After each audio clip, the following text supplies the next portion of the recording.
නමෝ තස්සේ භගවතු අරහතෝ සම්මා සම්බුද්දස්සේ ප ဋ ාණ දේශකස්සේ නමෝ තස්සේ භගවතු අරහතෝ සම්මා සම්බුද්දස්සේ ප ဋ ාණ දේශකස්සේ නමෝ තස්සේ භගවතෝ අරහතෝ සම්මා සම්බුද්දස්සේ ප ဋ ාණ දේශකස්සේ විචිත්ත මති ගම්බීර මනන්ත ණය මණ්ඩිතං ප ဋ ාණං සම්මසන්තස්සේ විමලාමිත බුද්ධියා යස්ස දේහා නික්ඛමින්සු සුභා චබ්බන්න රන්සියෝ නීල පීතා රත්ත සේතා මංජිට්ඨා චපබස්සරා තන් ලෝකනාථං සුගතං ධම්මං ච ජින සේවිතං සංඝං නිරංගනං සෙට්ඨං නමාමි සිරසාදරං සාදු සාදු සාදු. සද්ධා බුද්ධි සම්පන්න වාසනාවන්ත කාරුණික පින්තුනි, ඒ භාග්‍යවත් වූ අරිහත් වූ දස බලධාරී සර්වඥ රාජෝත්තමයාණන් වහන්සේ විසින් සාරා සංඛේය කල්ප ලක්ෂයක් මුළුල්ලේ අනන්ත පරිමාණ දුක් අනුභව කරමින් පාරමී ධර්මයන් සම්පූර්ණ කරලා උතුම් වූ ලෞතුරා බුද්ධත්වයට පත් වෙලා වසර 45ක් මුළුල්ලෙහි දේශනා කරන්නට යෙදුනා වූ ත්‍රිපිටක බුද්ධ වචනය අතුරින් ශාසනය අතුරුදහන් වෙන විට මුලින්ම අතුරුදහන් වීමට නියමිත වෙලා තියෙන්නේ ඔබ මේ ඉගෙන ගන්නට සූදානම් වන අනන්ත ණය සමන්නාගත චතුවීසති සමන්ත ප ဋ ාණ මහා ප්‍රකරණය. අනන්ත ණය සමන්නාගත චතුවීසති සමන්ත ප ဋ ාණ මහා ප්‍රකරණය. මේ පින්තුන් මේ වෙන විට පසුගිය දේශනා අහලා ඉන්නවා කියලා අපි බලාපොරොත්තු වෙනවා. ඒ දේශනා අහලා තිබුණොත් තමයි මේ දේශනාව ටිකක් තේරුම් ගන්න පුළුවන්කම තිබෙන්නේ. එහෙම නැතිනම් වෙන ක්‍රමයකින් හෝ මේ දේශනාවට අදාළ කරුණු දැනගෙන හිටියොත් තමයි මේ දේශනාව තේරුම් ගන්නට පුළුවන්කම තියෙන්නේ.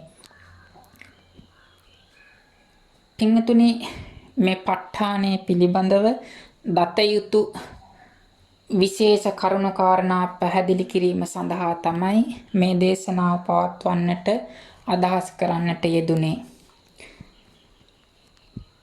ප ဋ ාණ මහා ප්‍රකරණය මුලින්ම කොටස් දෙකකට බෙදෙනවා.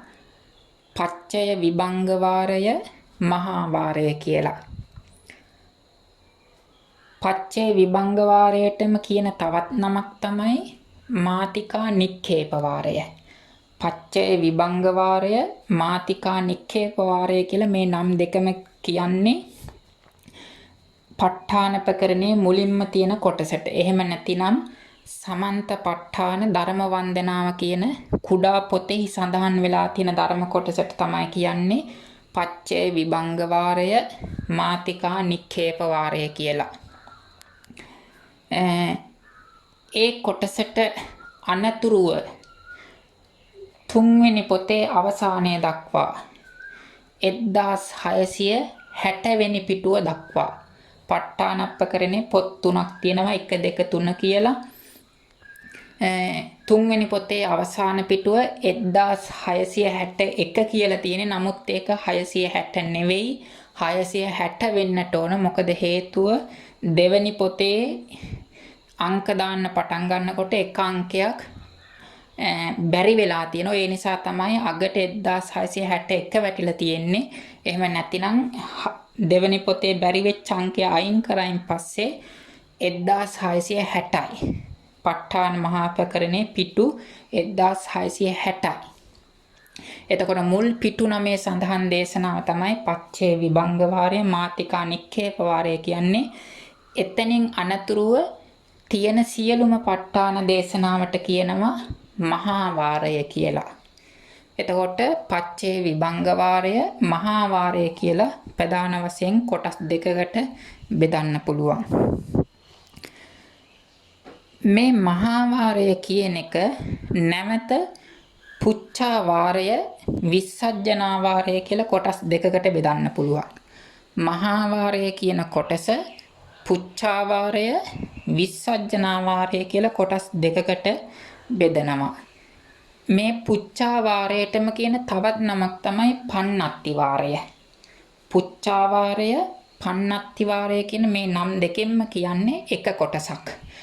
අර කලින් පච්චේ විභංග වාරය මාතිකා නික්ඛේප වාරය කියන නම් දෙකම එක කොටසට කිව්වා වගේ මෙතෙන්දිත් පුච්ඡා වාරය පන්නත්ති වාරය කියන මේ නම් දෙකම කියන්නේ එක කොටසකට.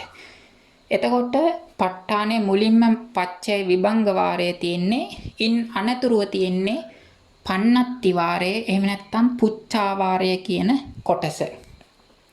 මෙන්න මේ කොටසේ තියෙන්නේ ප්‍රශ්න. ඒ භාග්‍යවත් වූ අරිහත් වූ දසබරධාරී බුදුරජාණන් වහන්සේ නොයෙක් ණය ක්‍රම අනුසාරයෙන් දේශනා කරන්නට යෙදුන ප්‍රශ්න සමූහයක් තමයි මේ පුච්ඡා වාරය එහෙම නැත්නම් පන්නත්ති වාරය කියන කොටසේ තියෙන්නේ. උදාහරණයක් විදියට දැක්වුවොත් සියා කුසලං ධම්මං පටිච්ච කුසලෝ ධම්මෝ uppajjaya හේතුපච්චයා සියා කුසලං ධම්මං පටිච්ච අකුසලෝ ධම්මෝ uppajjaya හේතුපච්චයා සියා කුසලං ධම්මං පටිච්ච අභ්‍යාකතෝ ධම්මෝ uppajjaya හේතුපච්චයා සියා කුසලං ධම්මං පටිච්ච කුසලෝච අභ්‍යාකතෝච ධම් කුසලෝච අකුසලෝච ධම්මා uppajjeyun හේතුපච්චයා. මේ ආදී වශයෙන් මේ පුච්ඡා වාරය කියන කොටසේ ප්‍රශ්න සමූහයක් තමයි සඳහන් වෙන්නේ.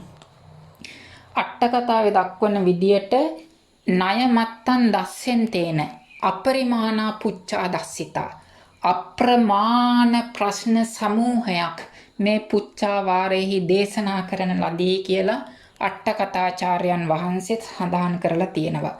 මේ පුච්ඡා වාරයේ තුල තියෙන ප්‍රශ්න සංඛ්‍යා වශයෙන් කෝටි ගාණක් තියෙනවා. අනන්ත අපරිමාණ ප්‍රශ්න සමූහයක් මේ පුච්ඡා වාරය කියන පිටු කීපය තුල සඳහන් වෙලා තියෙනවා. පෙය්‍යාල ණය ක්‍රමය අනුව තමයි ඒ සඳහන් වෙලා තියෙන්නේ.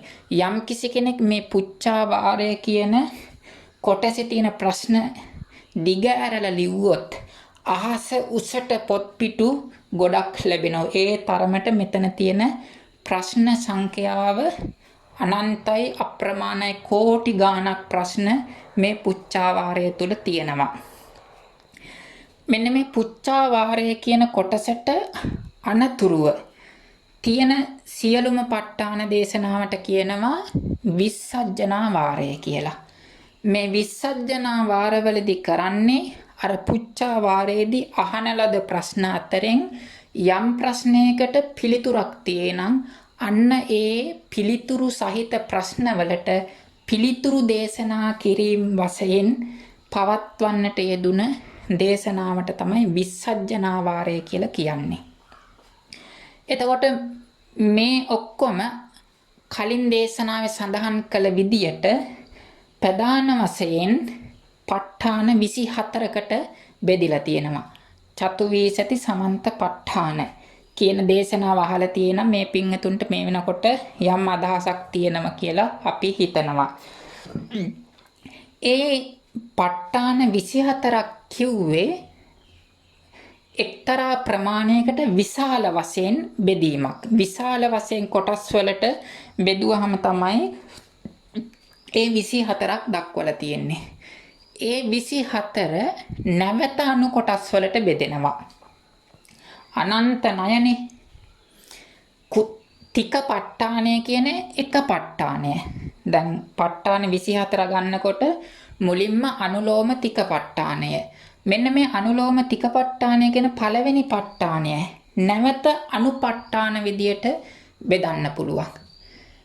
උදාහරණයක් විදියට කුසලත්තික ප ဋ ාණය, වේදනත්තික ප ဋ ාණය, විපාකත්තික ප ဋ ාණය, උපාදින්නත්තික ප ဋ ාණය, සංකිලිට්ඨත්තික ප ဋ ාණය, විතක්කත්තික ප ဋ ාණය, පීතිත්තික ප ဋ ාණය, දස්සනත්තික ප ဋ ාණය, දස්සන හේතුත්තික ප ဋ ාණය, සෙක්කත්තික ප ဋ ාණය ආදී වශයෙන් තිකමාතිකා 22 අනුසාරයෙන් තික ප ဋ ාණ 22ක් තියෙනවා. එතකොට ඒ තික ප ဋ ාණ 22 කියන්නේ වෙනම 22ක්. ඒක තියෙන්නේ අනුලෝම තික ප ဋ ාණය කියන මහා ප ဋ ාණය ඇතුලේ. තික ප ဋ ාණ 22ක් තියෙනවා.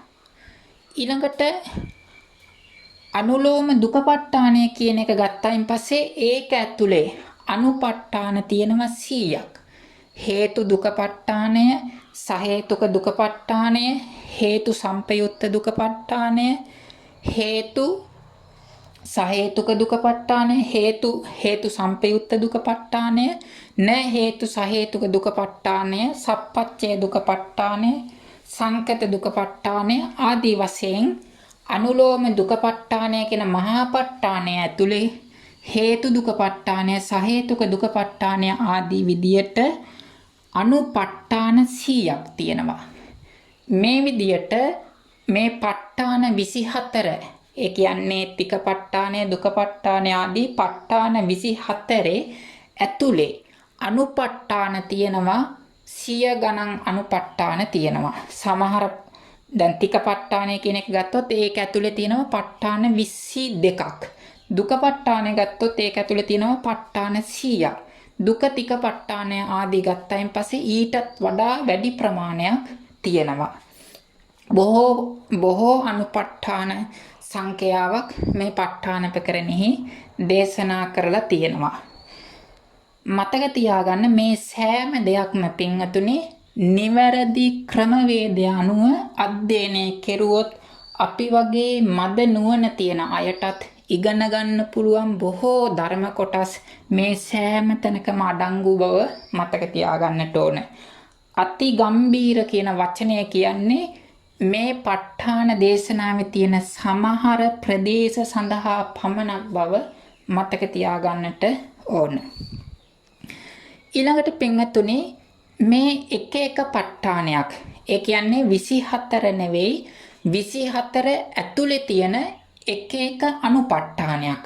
උදාහරණයක් වශයෙන් ගත්තොත් කුසලත්තික ප ဋ ාණය, වේදනත්තික ප ဋ ාණය, විපාකත්තික ප ဋ ාණය, මෙන්න මේ අනුපට්ඨානයක් ගත්තහම මේ අනුපට්ඨානය එහෙම නැත්නම් කුඩා ප ဋ ාණය උදාහරණයක් විදිහට නමක් අරගෙන කිව්වොත් කුසලත්තික ප ဋ ාණය.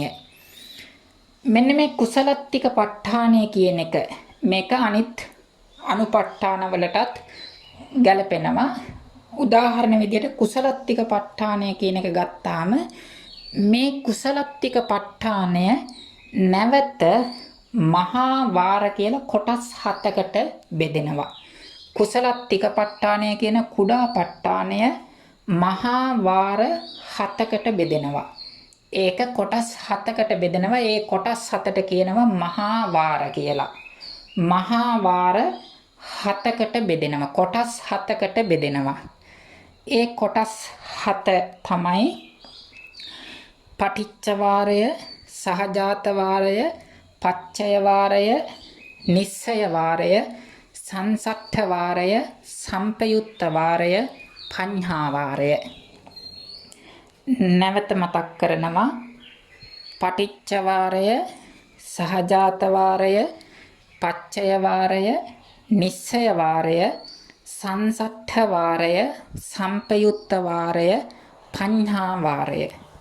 මෙන්න මේ විදියට එක එක අනුපට්ඨානයක් කොටස් 7කට බෙදෙනවා. පටිච්ච වාරය ආදී වශයෙන් කොටස් 7කට බෙදෙනවා කියලා මේක මතක තියාගන්න.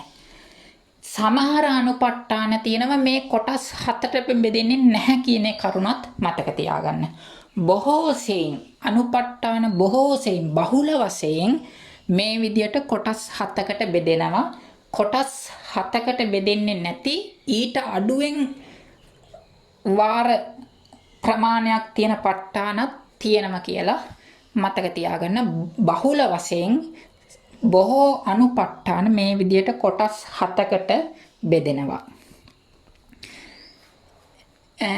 ඒ කොටස් 7 සරලව හඳුන්වා දුන්නොත් මේ ප ဋ ාණය උගන්නන ක්‍රමවේදය අනුව උගන්නනව නෙවෙයි.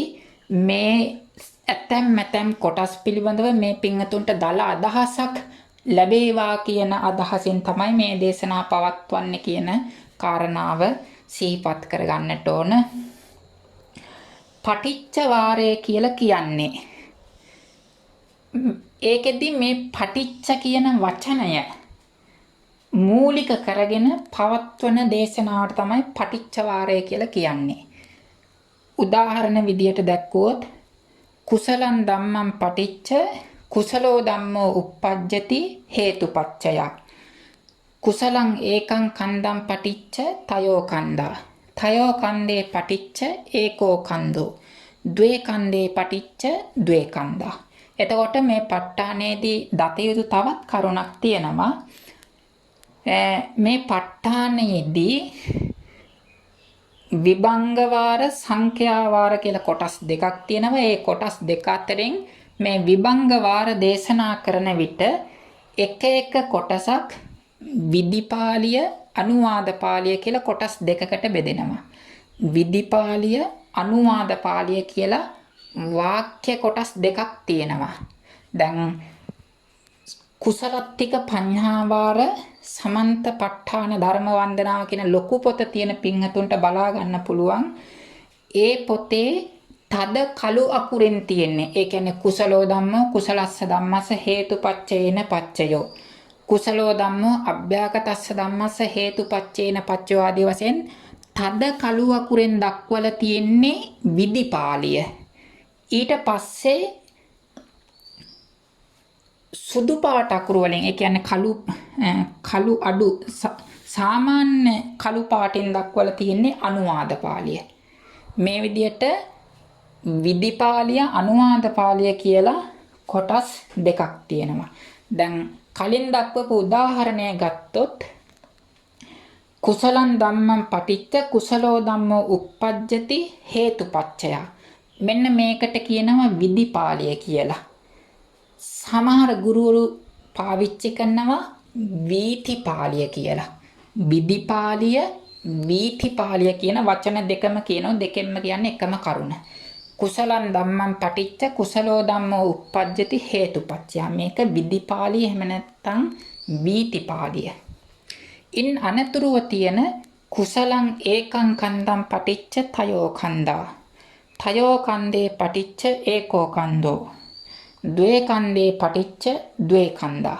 මෙන්න මේ ආදී වශයෙන් විධිපාලියට අනතුරුව තියෙන පාළි කොටසට කියනවා අනුවාද පාළිය කියලා. එතකොට පටිච්ච වාරය කියලා කියන්නේ විධිපාලි අනුවාද පාළි කියන මේ දෙකේම වාක්‍යයේ මැදට පටිච්ච කියන වචනය යොදලා පවත්වනු ලබන දේශනාවන්ට කියනවා පටිච්ච වාරය කියලා. එතකොට ඔබ ප ဋ ාණය ඉගෙනගෙන නැති වුණත් ඔබට යම් අවස්ථාවකදී පටිච්ච කියන වචනය ඇහෙනවා නම් ඔබට තේරුම් ගන්න පුළුවන් මේ කියන්නේ ප ဋ ාණ ප්‍රකරණයේ තියෙන පටිච්ච වාරයක දේශනාවක් කියලා. එතකොට ඒ තමයි පටිච්ච වාරය යනු. ඊළඟට සහජාත වාරය. සහජාත වාරය කියලා කියන්නේ පටිච්ච කියන වචනය වෙනුවට සහජාත කියන වචනය යොදලා පවත්වනු ලබන දේශනාවට කියනවා සහජාත වාරය කියලා. උදාහරණ වාක්‍යයක් දැක්වුවොත් කුසලං ධම්මං සහජාතෝ කුසලෝ ධම්මෝ uppajjati හේතුපච්චය. කුසලං ඒකං කන්දං සහජාතා තයෝ කන්දා. තයෝ කන්දේ සහජාතෝ ඒකෝ කන්දෝ. ද්වේ කන්දේ සහජාතා ද්වේ කන්දා. එතකොට මේ සහජාත වාරයේ තියෙන දේශනාවකට උදාහරණ. තව උදාහරණයක් දක්වන්නට යෙදුනොත් කුසලං ධම්මං පටිච්ච අභ්‍යාගතෝ ධම්මෝ uppajjati හේතුපච්චයා. කුසලේ කන්දේ සහජාතං චිත්ත සමුත්ථානං රූපං. එතකොට මෙන්න මේ විදියට සහජාත කියන වචනය යොදලා පවත්වනු ලබන දේශනාවට කියනවා සහජාත වාරය කියලා. එතකොට පටිච්ච වාරයේ සහජාත වාරයේ පටිච්ච වචනය සෑම තැනම එකම විදියට තමයි තියෙන්නේ. පටිච්ච කියන එකම ආකාරයකින් තමයි තියෙන්නේ. මේ සහජාත කියන වචනය විදිපාලි හැම එකකම තියෙන්නේ සහජාතෝ කියලා. අනුවාද පාලිවලදී මේ සහජාත කියන වචනය ඊට පසුව තියෙන පදයේ විභක්තිය අනුව වෙනස් වෙනවා. පසුව තියෙන්නේ තයෝ කන්දා කියලා නම් සහජාතා කියලා බහුවචනෙන් තියෙනවා. පසුව තියෙන්නේ ඒකෝ කන්දෝ කියලා නම් සහජාතෝ කියලා ඒක වචනෙන් තියෙනවා. එතකොට පසුව තියෙන නපුංසක ලිංගයෙන් චිත්ත සමුත්ථානං රූපං කියලා නම් සහජාතං කියලා වෙනස් වෙනවා. එතකොට මේ සහජාත කියන වචනය විදිපාලි වල හැමතැනම සමානයි සහජාතෝ කියලා තියෙන්නේ. අනුවාද පාලි වලදී පසුව තියෙන පදයට අනුව ලිංග විභක්ති සංඛ්‍යා කියන මේ කරුණු තුනෙන් සමානව තියෙන්නට ඕන. විතක සහජාතෝ, විතක සහජාතා, විතක සහජාතං. සහජාතෝ, සහජාතා, සහජාතං කියන මේ පද තුන සුදුසු පරිදි පසුව තියෙන පදයට එක්ක සමානව තියන්නට ඕන. ඒ තමයි සහජාත වාරයට හඳුන්වා දීම උදාහරණයක්. එතකොට මේ පටිච්ච වාරයයි සහජාත වාරයයි කියන දෙකම සමානයි. මේ පටිච්ච වාරය ඉගෙන ගත්ත කෙනා සහජාත වාරය ආයි අමුතුවෙන් ඉගෙන ගන්නට ඕනේ නැහැ. මේ දෙකම සමානයි. වෙනස් වෙන්නේ සහජාත කියන වචනයේ යෙදීම පමණයි. එතකොට පටිච්ච වාරය ඉගෙන ගත්ත කෙනා ඒ එක්කම අර කියන්නේ එක ගලෙන් කුරුල්ලෝ දෙන්නයි කියලා. අන්න ඒ වගේ පටිච්ච වාරය ඉගෙන ගන්නවා සමගම සහජාත වාරය කියන මේ දෙකම එක විටම අවසන් වෙනවා. පටිච්ච වාරයයි සහජාත වාරයයි දෙකම සමානයි. එක වාරයක් ඉගෙන ගත්තාම අනිත් වාරයත් ඉගෙන ගත්ත වෙනවා. වෙනස් වෙන කරුණු කාරණා ටික විතරයි දැනගන්න තියෙන්නේ.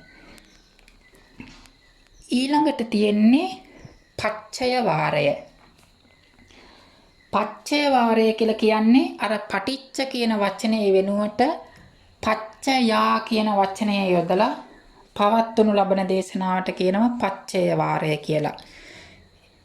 උදාහරණ වාක්‍යයක් දක්වන්නට යෙදුනොත් කුසලං ධම්මං පච්චයා කුසලෝ ධම්මෝ uppajjati හේතුපච්චයා කුසලං ඒකං කන්දං පච්චයා තයෝ කන්දා තයෝ කන්දේ පච්චයා ඒකෝ කන්දෝ ද්වේ කන්දේ පච්චයා ද්වේ කන්දා කුසලං ධම්මං පච්චයා අභ්‍යාකතෝ ධම්මෝ uppajjati හේතුපච්චයා කුසලේ කන්දේ පච්චයා චිත්ත සමුත්ථානං රූපං ආදී වශයෙන් පච්චයා කියන වචනය යොදලා පවත්වනු ලබන දේශනාවට කියනවා පච්චය වාරය කියලා. ඒ වාරයේදී පච්චයා කියන වචනේ වෙනස් වෙන්නේ නැහැ. එකම ආකාරයකින් නිතරම තියෙනවා. අනතුරුව නිස්සය වාරය. නිස්සය වාරය කියන්නේ පටිච්ච වෙනුවට නිස්සාය. නිස්සාය. නිස්සාය කියන වචනේ යොදලා පවත්වනු ලබන දේශනාවට කියනවා නිස්සය වාරය කියලා. උදාහරණ වාක්‍යයක් විදියට දක්වනව නම් කුසලං ධම්මං නිස්සාය කුසලෝ ධම්මෝ uppajjati හේතුපච්චයා කුසලං ඒකං කන්දං නිස්සාය තයෝ කන්දා තයෝ කන්දේ නිස්සාය ඒකෝ කන්දෝ ද්වේ කන්දේ නිස්සාය ද්වේ කන්දා කුසලං ධම්මං නිස්සාය අභ්‍යාකතෝ ධම්මෝ uppajjati හේතුපච්චයා කුසලේ කන්දේ නිස්සාය චිත්ත සමුත්ථානං රූපං කුසලං ධම්මං නිස්සාය කුසලෝච අභ්‍යාකතෝච ධම්මා uppajjanti හේතුපච්චයා කුසලං ඒකං කන්දං නිස්සාය තයෝ කන්දා චිත්ත සමුත්ථානං ච රූපං තයෝ කන්දේ පටිච්ච ඒකෝ කන්දෝ චිත්ත සමුත්ථානං ච රූපං ද්වේ කන්දේ පටිච්ච ද්වේ කන්දා චිත්ත සමුත්ථානං ච රූපං. එතකොට මෙන්න මේ විදියට නිස්සාය කියන වචනය යොදලා පවත්වනු ලබන දේශනාවට කියනවා නිස්සය වාරය කියලා. එතකොට පච්චේ විභංග වාරය ඒ වගේම පඤ්හා වාරවලදී කියන්නේ චිත්ත සමුත්ථානානං රූපානං චිත්ත සමුත්ථානානං රූපානං කටත්තා රූපානං මේ පටිච්චාදී වාරවලදී කියන්නේ චිත්ත සමුත්ථානං රූපං කටත්තා රූපං පච්චේ විභංග වාරයේදී සහ පඤ්හා වාරවලදී කියන්නේ චිත්ත සමුත්ථානානං රූපානං කටත්තා රූපානං පටිච්චාදී වාරවලදී කියන්නේ චිත්ත සමුත්ථානං රූපං කටත්තා රූපං ආදී විදියට. එතකොට මේ පච්චේ වාරය නිස්සය වාරය කියන මේ වාර දෙකත් සම්පූර්ණයෙන්ම සමානයි. වෙනස් වෙන්නේ පච්චේ වාරයේදී පච්චයා කියන වචනය සහිතව දේශනා කිරීම සහ නිස්සය වාරයේදී නිස්සාය කියන වචනය සහිතව දේශනා කිරීම තමයි වෙනස් වෙන්නේ. එතකොට මේ වාර දෙකෙන් එක වාරයක් ඉගෙන ගත්තයින් පස්සේ අනිත් වාරයත් ඉගෙන ගත්තා හා සමානයි. වෙනස් වෙන කරුණු ටික විතරයි අමුතුවෙන් ඉගෙන ගන්න තියෙන්නේ. දැන් බලන්න ප ဋ ාණ ඉගෙන ගන්න එක මොනතරම් ලේසිද කියලා. අපිට මෙච්චර කල් අමාරු වෙලා තියෙන්නේ මේ ක්‍රමවේදය නොදන්නාකම නිසා. දැන් තේරවාදී රටවල් ගත්තයින් පස්සේ බුරුමය, තායිලන්තය, කාම්බෝඩියා, ලාओස්, ශ්‍රී ලංකාව කියන මේ රටවල් ගත්තයින් පස්සේ ප ဋ ාණ ධර්මය අතිශයින්ම ව්‍යාප්තව පවතින්නේ බුරුම රටේ. ලංකාවේ අපි දන්න හැටියට අපිට මේව ඇහෙන්නවත් නැහැ. එතකොට හේතුව තමයි බුරුම රටේ ප ဋ ාණය උගන්වන ක්‍රමවේද තියෙනවා. බුරුම රටේ ප ဋ ාණය උගන්වන ගුරුවරු ඉන්නවා. ස්වාමින් වහන්සේලා උගන්වනවා, ගිහි පින්වතුන් උගන්වනවා. ලංකාව තුල මේ ක්‍රමවේද සහ ගුරුවරුන්ගේ අඩුපාඩුව නිසා තමයි මේ ධර්මය අතුරුදහන් වෙලා යන්න හේතුව. එහෙම නැතුව මේක අමාරු නිසා නෙවෙයි. ඊළඟට සංසට්ඨ වාරය. සංසට්ඨ වාරය කියලා කියන්නේ සංසට්ඨ කියන වචනය සහිතව දේශනා කරන වාරයට කියනවා සංසට්ඨ වාරය කියලා. උදාහරණ දේශනා පාඨයක් දක්වනවා නම් කුසලං ධම්මං සංසට්ඨෝ කුසලෝ ධම්මෝ uppajjati හේතුපච්චයා කුසලං ඒකං කන්දං සංසට්ඨා තයෝ කන්දා තයෝ කන්දේ සංසට්ඨෝ ඒකෝ කන්දෝ ද්වේ කන්දේ සංසට්ඨා ද්වේ කන්දා අකුසලං ධම්මං සංසට්ඨෝ අකුසලෝ ධම්මෝ uppajjati හේතුපච්චයා අකුසලං ඒකං කන්දං සංසට්ඨා තයෝ කන්දේ සංසට්ඨෝ ඒකෝ කන්දෝ ද්වේ කන්දේ සංසට්ඨා ද්වේ කන්දා. මෙන්න මේ විදියට සංසට්ඨ කියන වචනය සහිතව පවත්වන දේශනාවට කියනවා සංසට්ඨ වාරය කියලා. එතකොට මේ සංසට්ඨ කියන වචනයත් විදිපාලි වල සෑම තැනම තියෙන්නේ සංසට්ඨෝ කියලා.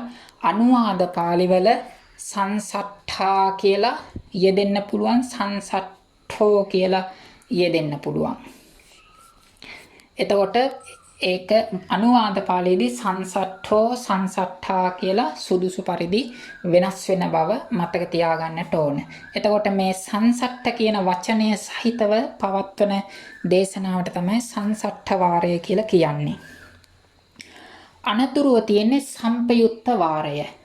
සම්පයුත්ත වාරය කියලා කියන්නේ පටිච්ච වෙනුවට සම්පයුත්ත කියන වචනය යොදලා පවත්වන දේශනාවට කියනවා සම්පයුත්ත වාරය කියලා.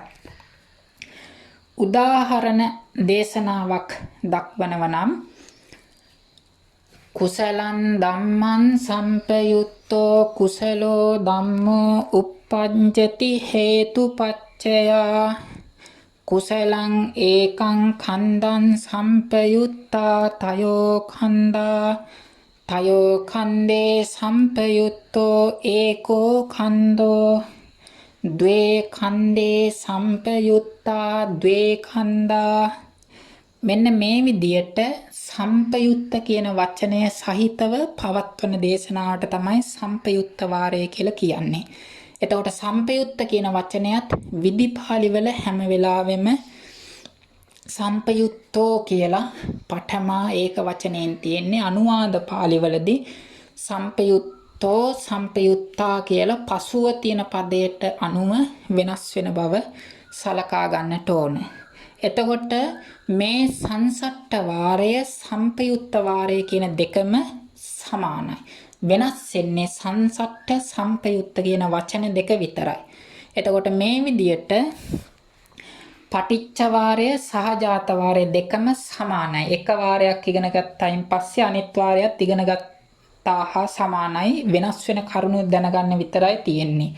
පච්චේ වාරය නිස්සේ වාරය කියන දෙක සමානයි. එක වාරයක් ඉගෙන ගත්තයින් පස්සේ අනිත් වාරයේ වෙනස් වෙන කරුණු දැනගන්න විතරයි තියෙන්නේ. සංසට්ඨ වාරය සම්පයුත්ත වාරය කියන මේ දෙකත් සමානයි. එක වාරයක් ඉගෙන ගත්තාම අනිත් වාරයේ වෙනස් වෙන කරුණු විතරයි දැනගන්න තියෙන්නේ. එතකොට මේ වාර 6ට පටිච්ච වාරය, සහජාත වාරය, පච්චේ වාරය, නිස්සේ වාරය, සංසට්ඨ වාරය, සම්පයුත්ත වාරය කියන මේ 6ට වෙනම කියනවා ඡ වාර කියලා. ඡ කියලා කියන්නේ 6ට. ඡ වාර කියලා කියන්නේ වාර 6. මෙන්න මේ වාර 6 වෙනම වෙන් කරලා තමයි ඉගෙන ගන්නෙ. එතකොට මේ වාර 6 වෙනම වෙන් කරගෙන ඒ වාර 6ත් දෙක කොටස් 3කට කඩාගෙන තමයි ඉගෙන ගන්නෙ. පටිච්ච වාරය, සහජාත වාරය එක කොටසක්. පච්චේ වාරය, නිස්සේ වාරය එක කොටසක්.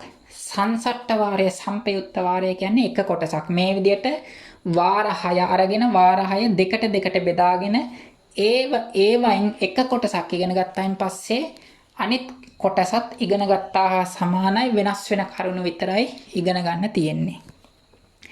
එතකොට ඔය වාර අපි ඉගන්නුවා නෙවෙයි හඳුන්වා දීම මාත්‍රයක් පමණයි කරේ කියලා දැනගන්නට ඕන. මේවා ඉගෙන ගන්න උගන්වන වෙනම ක්‍රමවේද තියෙනවා. අනතුරු වාරය තමයි පඤ්ඤා වාරය. පඤ්ඤා වාරය. එතකොට පඤ්ඤා වාරය කියලා කියනකොට අර වගේ විශේෂ වචනයක් නැහැ.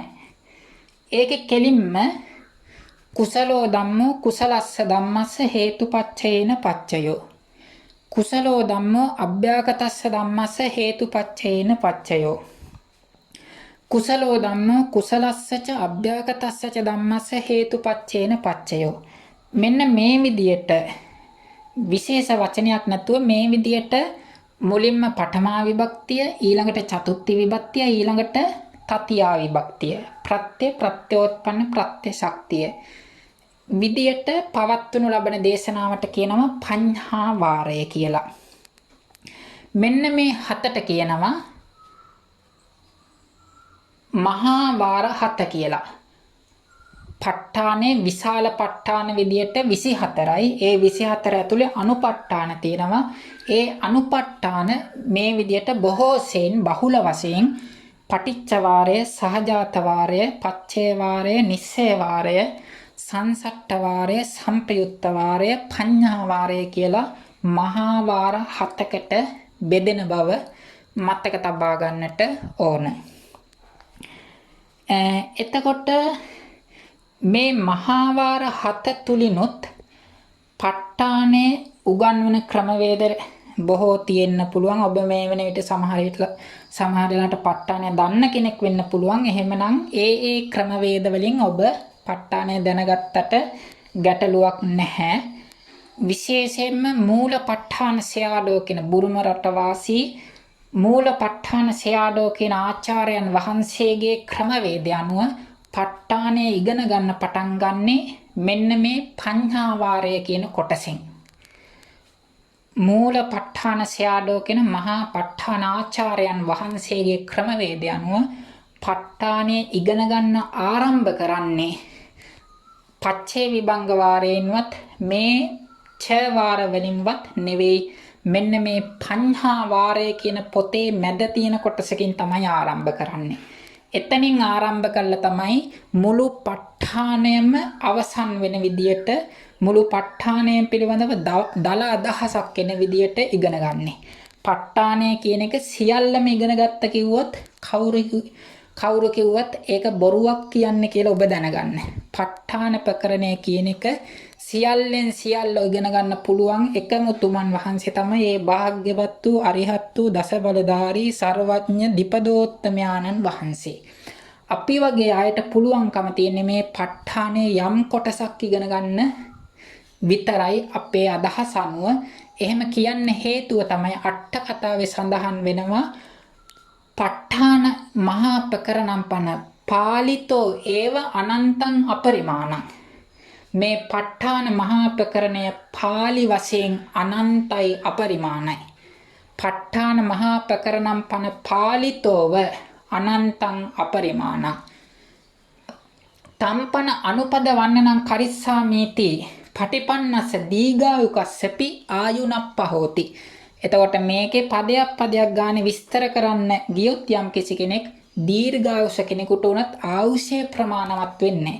මේ විදියට මේ ලෝක ධාතුව තුල තියෙන විශාලතම ග්‍රන්ථ රාජයන් වහන්සේ තමයි මේ අනන්තනය සමන්නාගත චතුවීසති සමන්ත ප ဋ ාණ මහා ප්‍රකරණය කියලා කියන්නේ. මේ ලෝක ධාතුව තුල තියෙන විශාලතම පොත් වහන්සේ තමයි අනන්තනය සමන්නාගත චතුවීසති සමන්ත ප ဋ ාණ මහා ප්‍රකරණය කියලා කියන්නේ. එතකොට මේකෙන් යම් කොටසක් තමයි අප වගේ මද නුවණ තියන අයට ඉගෙන ගන්න පුළුවන්කම තියෙන්නේ. මේ පඤ්ඤා කලින් කියපු විදියට මූල ප ဋ ාණ සයාඩෝ කියන ආචාර්යයන් වහන්සේගේ ණය ක්‍රමයට අනුව ක්‍රමවේදයට අනුව ප ဋ ාණය ඉගෙන ගන්න ආරම්භ කරන්නේ අර මං කලින් උගන්වලා තියෙන මූලික දැනුම හදාගත්තයින් පස්සේ මෙන්න මේ පඤ්ඤා වාරය කියන කොටසෙන් තමයි ප ဋ ාණය ඉගෙන ගන්න ආරම්භ කරන්නේ. මේ පඤ්ඤා වාරය කියන එක කොටස් 4කට බෙදෙනවා. පච්චය අනුලෝම, පච්චය පච්චනීය, පච්චය අනුලෝම පච්චනීය, පච්චය පච්චනීය අනුලෝම කියලා කොටස් 4කට බෙදෙනවා. එතකොට අනුලෝම ණය, පච්චනීය ණය, අනුලෝම පච්චනීය ණය, පච්චනීය අනුලෝම ණය කියන මෙන්න මේ මහා ණය ක්‍රම 4 අනුව තමයි මේ විදිහට බෙදෙන්නේ. අර චතුවීසති සමන්ත ප ဋ ාණ විස්තර කරනකොට කිව්වේ ධම්ම කියන පැත්තේ ණය ක්‍රම 4.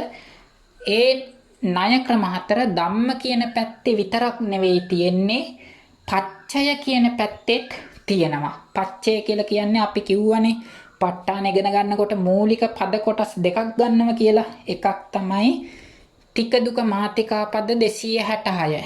අනිත් කොටස තමයි සූවිසි ප්‍රත්‍ය පද. එතකොට මෙන්න මේ සූවිසි ප්‍රත්‍ය පද වලට ණයන්න යොදන්නේ නැතුව දේශනා කරොත් ඒක පච්චය අනුලෝම. ණයන්න සහිතව දේශනා කෙරුවොත් ඒක පච්චය පච්චනීය. මුල ප්‍රත්‍යයකට නයන්න මුලට නයන්න එකතු කරලා අග නයන්න නැතුව දේශනා. මුලට නයන්න නැතුව අගට නයන්න සහිතව දේශනා කෙරුවොත් ඒක පච්චය අනුලෝම පච්චනීය. මුලට නයන්න එකතු කරලා අගට නයන්න නැතුව දේශනා කරොත් ඒක පච්චය පච්චනීය අනුලෝම කියලා පච්චය පදවලටත් නයන්න යෙදීම සහ නොයෙදීම අනුව ණය ක්‍රම හතරට බෙදෙනවා. පච්චය අනුලෝම, පච්චය පච්චනීය, පච්චය අනුලෝම පච්චනීය, පච්චය පච්චනීය අනුලෝම කියලා. එතකොට මේ පඤ්ඤා වාරය කියන කොටස පච්චය අනුලෝම, පච්චය පච්චනීය, පච්චය අනුලෝම පච්චනීය, පච්චය පච්චනීය අනුලෝම කියලා කොටස් හතරකට බෙදෙනවා. ඒ හතර අතරින් මුලින්ම තියෙන්නේ පච්චය අනුලෝම කියන කොටස. මේ පච්චය අනුලෝම කියන කොටස නැවත බෙදෙනවා විභංග වාර, සංඛ්‍යා වාර කියලා කොටස් දෙකකට. පච්චය අනුලෝම කියන කොටස විභංග වාර, සංඛ්‍යා වාර කියලා කොටස් දෙකකට බෙදෙනවා. ඒ කොටස් දෙක අතරින් විභංග වාරය කියන කුසලත්තිකපට්ඨානයේ පඤ්ඤා වාර විභංග වාරය කියන කොටස තමයි කුසලත්තික පඤ්ඤා වාර පාළි සමන්තපට්ඨාන ධර්ම වන්දනා කියන පොතේ සඳහන් වෙලා තියෙන මෙන්න මේ පඤ්ඤා වාරය කියන කොටසේ තියෙන විභංග වාර පාළිය බව දත යුතුයි. එතකොට මේ විභංග වාර පාළියත් හේතු ප්‍රත්‍යයේ විභංග වාරය, ආරම්මන ප්‍රත්‍යයේ විභංග වාරය, අධිපති ප්‍රත්‍ය විභංග වාරයේ විදියට කොටස් 24කට බෙදා ගන්න පුළුවන්. හේතු ප්‍රත්‍ය විභංග වාරය උදාහරණ විදියට ඔබට දක්වන්නට යෙදුනොත් කුසලෝ ධම්මෝ කුසලස්ස ධම්මස්ස හේතුපච්චයේන පච්චයෝ කුසලා හේතු සම්පයුත්තකානං කන්දානං හේතුපච්චයේන පච්චයෝ කුසලෝ ධම්මෝ අභ්‍යාකතස්ස ධම්මස්ස හේතුපච්චයේන පච්චයෝ කුසලා හේතු චිත්ත සමුට්ඨානානං රූපානං හේතුපච්චයේන පච්චයෝ කුසලෝ ධම්මෝ කුසලස්සච අභ්‍යාකතස්සච ධම්මස්ස හේතුපච්චයේන පච්චයෝ කුසලා හේතු සම්පයුත්තකානං කන්දානං චිත්ත සමුට්ඨානානං ච රූපානං හේතුපච්චයේන පච්චයෝ අකුසලෝ ධම්මෝ අකුසලස්ස ධම්මස්ස හේතුපච්චයේන පච්චයෝ අකුසලා හේතු සම්පයුත්තකානං කන්දානං හේතුපච්චයේන පච්චයෝ අකුසලෝ ධම්මෝ අභ්‍යාකතස්ස ධම්මස්ස හේතුපච්චයේන පච්චයෝ අකුසලා හේතු චිත්ත සමුට්ඨානානං රූපානං හේතුපච්චයේන පච්චයෝ අකුසලෝ ධම්මෝ අකුසලස්සච අභ්‍යාකතස්සච ධම්මස්ස හේතුපච්චයේන පච්චයෝ අකුසලා හේතු සම්පයුත්තකානං කන්දානං චිත්ත සමුට්ඨානානං ච රූපානං හේතුපච්චයේන පච්චයෝ අභ්‍යාකතෝ ධම්මෝ අභ්‍යාකතස්ස ධම්මස්ස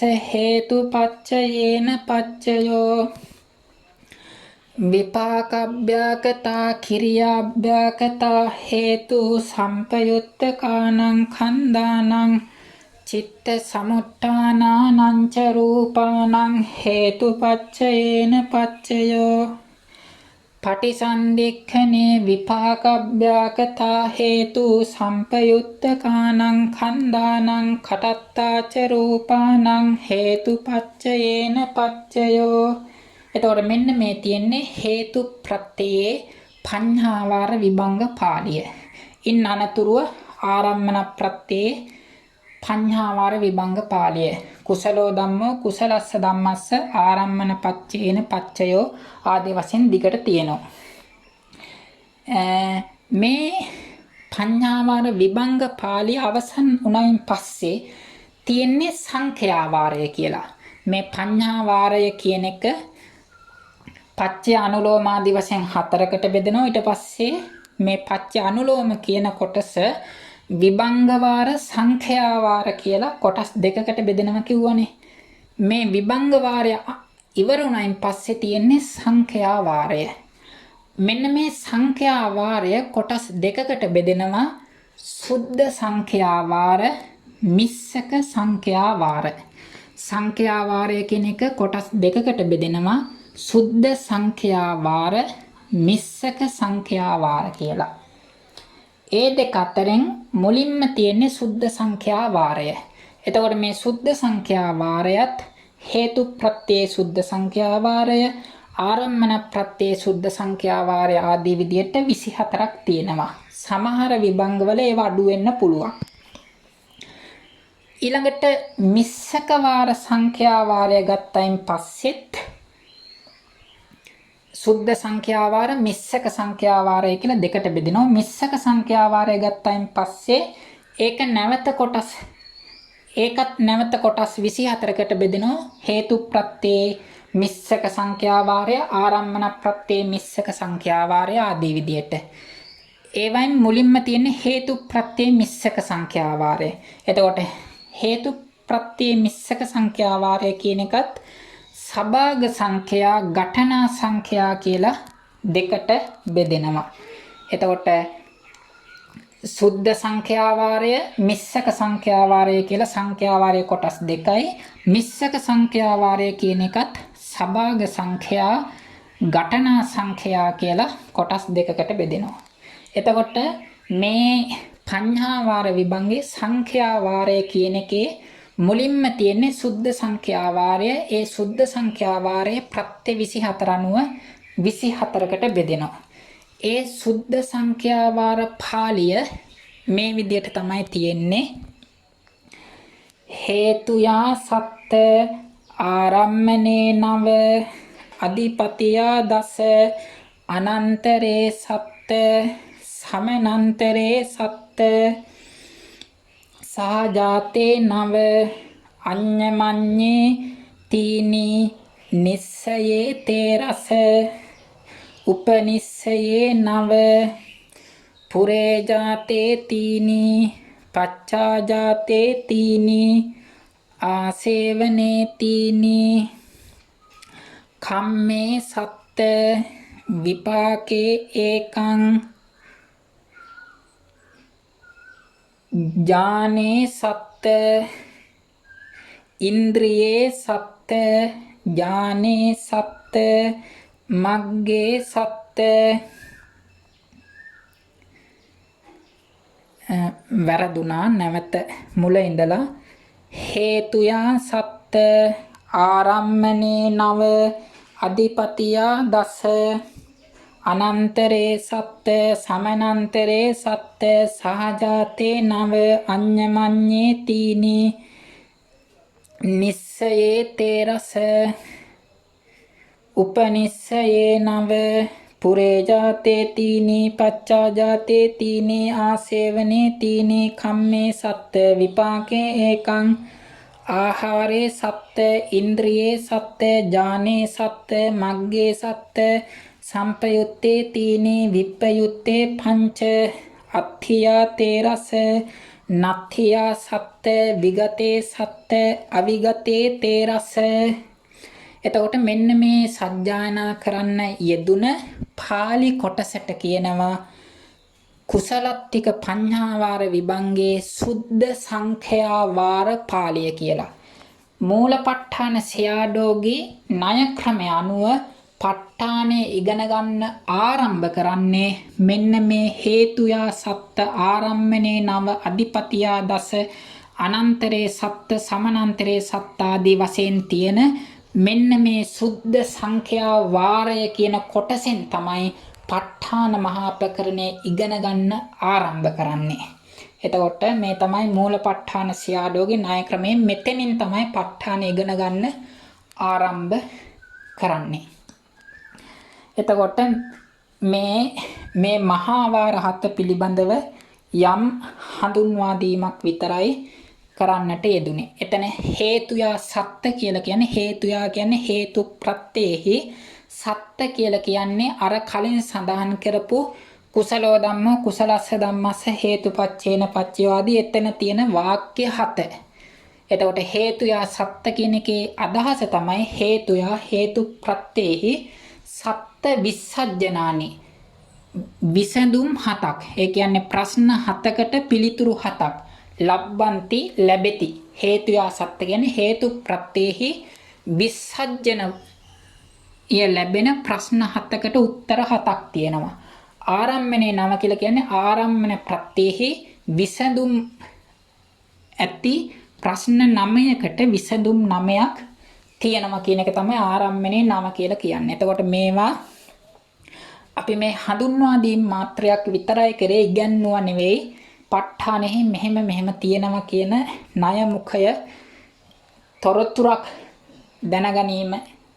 දැනගැනීමේ අදහසින් තමයි මේ කරුණු ඉදිරිපත් කරන්නට යෙදුනේ.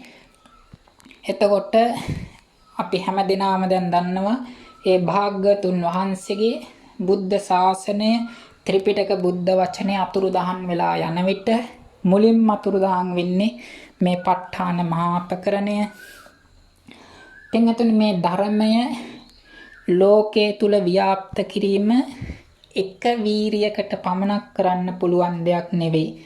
සාරා සංඛේය කල්පලක්ෂයක් පුරා පාරමී පුරපු ලෞතුරා බුදුරජාණන් වහන්සේගේ సంతානේ හටගන්න වීරියෙන් උනත් මුළු ලෝකෙහිම ශාසනය ව්‍යාප්ත කරන්න ඒක ප්‍රමාණවත් උනේ නැහැ. එක වීරියක් කියන අදහසින් මම අදහස් කරේ එක්කෙනෙක් තුල පහළ වෙන වීරිය එක වීරියක් විදියට තමයි මම අදහස් කරේ. එක පුද්ගලයෙක් තුල පහළ වෙන වීරිය එක වීරියක් කියන අදහසින් තමයි එහෙම කිව්වේ. මේ එක පුද්ගලයෙක් තුල පහළ වෙන වීරියකින් උත්සාහයකින් මේ ධර්මය ව්‍යාප්ත කිරීමේ හැකියාවක් නැහැ. ඒ නිසා තමයි භාග්‍යවතුන් වහන්සේ ධර්මය අවබෝධ කරගෙන බරණසි සිපතනාරාමයට වැඩම කරලා අඤ්ඤා කොණ්ඩඤ්ඤ මහරහතන් වහන්සේගෙන් පටන් අරගෙන මුලින්ම රහතන් වහන්සේලා 69ක් හදාගත්තා. එතකොට රහතන් වහන්සේලා 69ක් කියලා කියන්නේ තවත් වීරිය 60ක්. ඒ 60 දෙනාගේ సంతාන තුළ උපදින වීරිය 60ක් එකතු කරගත්තා. එතකොට බුදුරජාන් වහන්සේ 61 නමක් වීරිය 61ක් එකතු වුණා. එතකොට මේ වීරිය 60ක් අලුතෙන් තමන් වහන්සේගේ సంతානයේ වීරිය ප්‍රමාණවත් නොවන හින්දා තමයි තව වීරිය 60ක් මුලින්ම ඇති කරලා අවවාද කරන්නට යෙදුනා. මෙතනින් නතර වෙන්න එපා. චරත බික්කවේ චාරිකම් බහුජන හිතාය බහුජන සුඛාය අත්තාය හිතාය සුඛාය දේව මනුස්සානං. මහණෙනි මා බික්කවේ ද්වේ ඒකේන මග්ගේන අගමිත්ත. මහණෙනි නුඹලා මේ ධර්මය දැනගෙන නතර වෙන්න එපා. අන්න වූ ධර්මය නොදන්නා අයට ධර්මය ලබා දීමට උත්සාහ කරන්න කියලා 60 දෙනා 60 දිසාවකට යවලා තමන් වහන්සේත් නිකන් හිටියේ නෑ. තමන් වහන්සේත් එක් දිසාවකට වැඩම කරා. මෙන්න මේ විදියට තමයි ශාසනය ව්‍යාප්ත කරන්නට යෙදුනේ. එක වීරියකින් මේ ශාසනය ව්‍යාප්ත කිරීමේ හැකියාව කිසිසේත්ම නැහැ. එක වීරියක් කියන එකෙන් අදහස් කරේ එක පුද්ගලයෙක් තුල හටගන්න වීරිය. එතකොට බොහෝ පුද්ගලයන් තුල හටගන්න වීරිය එකතු වුණොත් අපිට පුළුවන්කම තියෙනවා මේ මුළු ලංකා ද්වීපයේම ප ဋ ාණය ගැඹුරින් ඉගෙන ගත්තේ නැතත් අඩුම ගානේ මේ ප ဋ ාණ කියන වචනය හරි ව්‍යාප්ත කරගන්න පුළුවන් හැකියාව අපිට තියෙනවා. එක දවසක් අපි ධර්ම දේශනා කරන අවස්ථාවකදී ප ဋ ාණ ගැන අවුරුදු 82ක 100 කෙනෙක් අපේ ළඟට ඇවිල්ලා කියනවා අවුරුදු 82ක 100 කෙනෙක් අපේ ළඟට ඇවිල්ලා කියනවා ස්වාමීන් වහන්සේ අපි මෙච්චර කල් බෞද්ධ වෙලා හිටියා මේ ප ဋ ාණ ධර්මය ප ဋ ාණ ධර්මය කියන මේ වටිනා ධර්මය අද තමයි හාමුදුරුවනේ අපිට ඇහුනේ කියලා කිව්වා. පින්වතුනි මේ වගේ අසරණ මිනිස්සු ප ဋ ාණය කියන වචනය අහලවත් නැති මිනිස්සු මේ ලංකාව පුරා ඕන තරම් ඉන්නවා. ඒ හැමෝටම ඔබගේ సంతානයේ තියෙන වීරිය මේ ශාසනයේ පැවැත්ම සඳහා අනිත් තවත් කෙනෙකුගේ හදවත තුල මේ ධර්මය පිහිටුවාලීම සඳහා පාවිච්චි කරන්නට කියලා අපි කරුණාවෙන් මතක් කරනවා. පින්වතුනි, අපිට අපේ මානසික ශක්තිය අනිත් හදවත් රිදවවන්න පාවිච්චි කරන එක ලේසි. ඇයි අපිට බැරි අපේ මානසික ශක්තිය අනිත් හදවතක මේ ධර්මය පිහිටුවාලීම සඳහා පාවිච්චි කරන්න බැරි? අපි උත්සාහ කරන්නට ඕන අපේ මානසික ශක්තිය, කායික ශක්තිය තවත් කෙනෙකුගේ හදවත නිවාලීමට, තවත් කෙනෙකුගේ හදවත තුල මේ ප ဋ ාණ ධර්මය පිහිටුවාලීමට උත්සාහ කරන්නට ඕන. ඒ සඳහා මේ සෑම පින්තුන්ටම ශක්තිය, ධෛර්යය, වීරිය, ඡන්දාධිපති, විරියාධිපති ආදී මානසික ශක්තිය ගොඩනගේවා කියලා අපි ආශිර්වාද කරනවා. හැම දිනාටම තෙරුවන් සරණයි. බුද්ධ ශාසනං චිරන් තිට්ඨතු, බුද්ධ ශාසනං චිරන් තිට්ඨතු, බුද්ධ ශාසනං චිරන් තිට්ඨතු. සාදු සාදු සාදු.